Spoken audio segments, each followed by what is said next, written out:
ভাই আমার মতন লোক চিনে আর এরকম ভুল না করে এত বড় গরু আর কেউ চিনে না বানায় ভাই।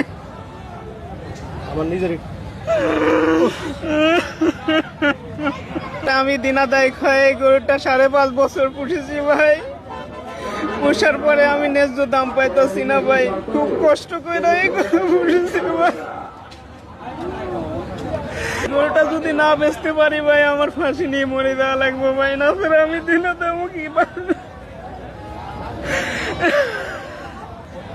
আমি তো ভাই মরিস ভাই।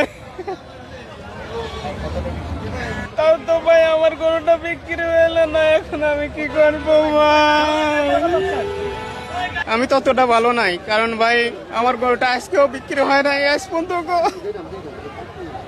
মানে ভাই আমি চাইছিলাম যে গরুটা বিক্রি করে একটা ঘর দেবো ভাই, আমার ঘরটা ভাঙা। আর এই গরুটা রাখবো যে জায়গা সে জায়গা, আর ভাই ঘরটা ভালো নাই, ঝড়ে ভেঙে গেছে ভাই।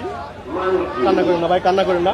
গরুর দাম চাইছেন কত ভাই? ভাই আগে তো চাইছিলাম 17 লাখ টাকা, মানে আগে 17 লাখ টাকা চাইছেন, এখন কত চাচ্ছেন ভাই? কত হইলে বিক্রি করুন গরুটা? এখন ভাই ফিস 13 থেকে 14 হলে পরে ভাই আমি বিক্রি করে দেবো, না ছাড়া ভাই এই গরুটা আমি ফেরত দেবো। আর কি করবো ভাই, মানে আমি এই গরুর খাবার খাইতে পারবো না ভাই, কারণ আমি নিজেই তো ঠিক মতন বাদ পাই না।